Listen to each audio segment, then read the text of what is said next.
दोस्तों, अच्छी hand writing होना कितनी बड़ी बात है ये आप इस बात से अंदाजा लगा सकते हैं कि अमेरिका के महान राष्ट्रपति अब्राहम लिंकन ने अपने जीवनी में लिखा है कि मुझे जीवन भर अच्छी हैंड राइटिंग ना लिखने का अफसोस होगा। कभी कभी लोगों की अच्छी हैंड राइटिंग भी एक पहचान बना देती है। कुछ लोगों की तारीफ सिर्फ इसलिए भी की जाती है क्योंकि उनकी हैंड राइटिंग बहुत अच्छी होती है। कुछ स्टूडेंट कहते हैं कि उन्होंने तो एग्जाम बहुत अच्छा से दिया था, पेपर बहुत अच्छे से लिखे, पूरे क्वेश्चन का आंसर लिखा, उसके बावजूद बहुत कम नंबर मिले। जैसे कि 12th में मेरे ही दोस्त ने हिंदी पेपर का पूरा क्वेश्चन लिखा था, एक भी क्वेश्चन नहीं छोड़ा था, लेकिन फिर भी उसे सिर्फ 100 में से 60 नंबर ही मिले और मैंने 91 नंबर का आंसर लिखा था और मुझे पूरे के पूरे 91 मार्क्स मिले। मुझे पता था दोनों में फर्क क्या था, हैंड राइटिंग और लिखने के तरीकों का। कभी कभी टीचर्स को स्टूडेंट की लिखावट यानी उनकी राइटिंग ही अच्छे से पसंद नहीं आती है या उन्हें कुछ चीजें क्लियर समझ में नहीं आती है, जिसके कारण वे नंबर कम देते हैं या राइटिंग के कारण नंबर काट देते हैं। इस तरह जब टीचर्स को पेपर चेक करते वक्त कचरा जैसा लिखावट दिखाई देता है, जिसे चेक करते वक्त कुछ समझ में नहीं आता है और कुछ तो बिल्कुल ही समझ में नहीं आता है, तो टीचर्स उन्हें चेक करने में ज्यादा टाइम नहीं देते हैं क्योंकि उनके पास आपके अलावा हजारों स्टूडेंट का पेपर चेक करने के लिए होता है। अगर वे एक एक चीज को समझने बैठ जाए तो समय बर्बाद होगा और सही टाइम पर सभी के पेपर चेक नहीं हो पाएंगे। इसलिए दोस्तों, खराब राइटिंग वालों को नुकसान होता है, लेकिन इसका फायदा उन स्टूडेंट को जरूर होता है जिनकी राइटिंग बहुत अच्छी होती है। कुछ स्टूडेंट कम लिखते हैं मगर साफ सुथरा क्लीन पेपर लिखते हैं, जिससे जांचने वालों को एक ही बार में समझ में आ जाता है और नंबर भी पूरे के पूरे मिल जाते हैं। यदि हमें टीचर को खुश करके परीक्षा में अच्छा नंबर लाना है तो हमें पढ़ने में मन लगाने के साथ साथ अपने लिखावट में भी सुधार करना होगा।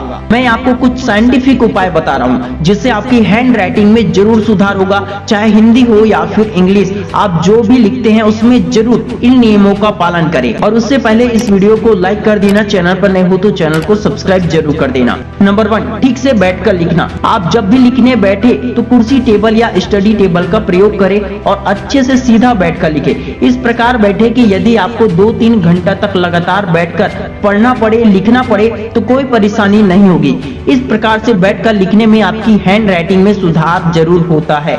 नंबर 2, पेन पर जोर देकर ना लिखे। कई विद्यार्थी इस प्रकार लिखते हैं, इस प्रकार पेन को पकड़ते हैं कि पीछे के 3-4 पेज पर भी उसका निशान बन जाता है। इस प्रकार लिखने से आप बहुत जल्दी थक जाओगे और आपका हैंड राइटिंग भी अच्छा नहीं बनेगा। इसलिए लिखते समय ना पेन को जोर से पकड़े और ना ही पेन को जोर से दबाए।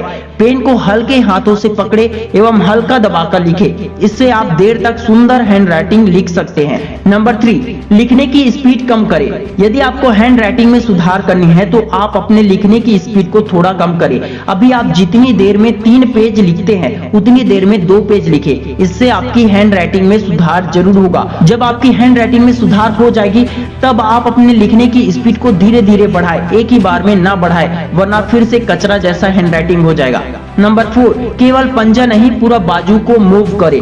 कई विद्यार्थी ऐसे लिखते हैं जैसे उसका केवल पंजा मूव हो रहा है, पिछला भाग बिल्कुल स्थिर बना रहता है, जिससे उसे 1-2 पेज लिखने में ही हाथों में दर्द होने लगता है क्योंकि ब्लड सर्कुलेशन पूरे हाथों में ठीक से नहीं हो पाता है। इसलिए आप लिखते वक्त पूरे बाजू को मूव करें। इससे आप हैंड राइटिंग सुधार कर सकते हैं और आपके हाथों में दर्द भी नहीं होगा। नंबर 5, 2 शब्दों के बीच गैप समान रखें। ये बहुत महत्वपूर्ण है। आप जब भी लिखें, चाहे हिंदी या अंग्रेजी, 2 शब्दों के बीच एक समान गैप रखना चाहिए। ये नहीं कि कहीं पर कम गैप कर दिया तो कहीं पर ज्यादा और कहीं पर बिल्कुल भी गैप नहीं दिए। कई बार 2 शब्दों के बीच गैप ना होने से शब्द का अर्थ ही बदल जाता है। इसलिए आप अपने अंतिम उंगली की मोटाई सबसे छोटी उंगली की मोटाई के बराबर 2 शब्दों के बीच गैप रखें। हैंड राइटिंग अच्छा दिखाई देगा।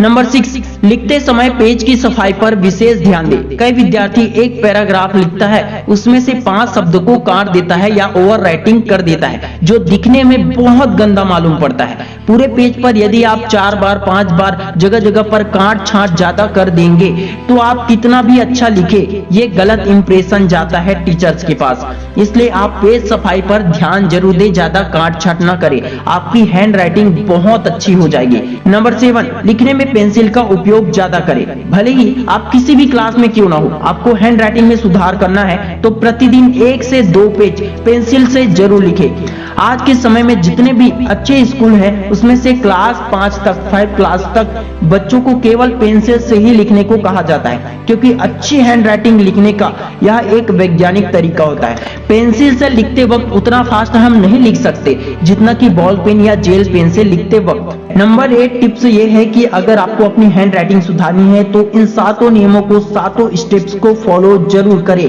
तभी आपकी हैंड राइटिंग बहुत अच्छी होगी, सुंदर आकर्षक होगा और आपके नंबर काटे नहीं जाएंगे बल्कि ज्यादा से ज्यादा नंबर मिलेंगे। Wish you all the best दोस्तों। अगर ये वीडियो पसंद आए तो लाइक कर देना, अगर किसी की हैंड राइटिंग खराब है तो उस तक ये वीडियो जरूर शेयर करना। मिलते हैं नेक्स्ट वीडियो में, तब तक के लिए जय हिंद।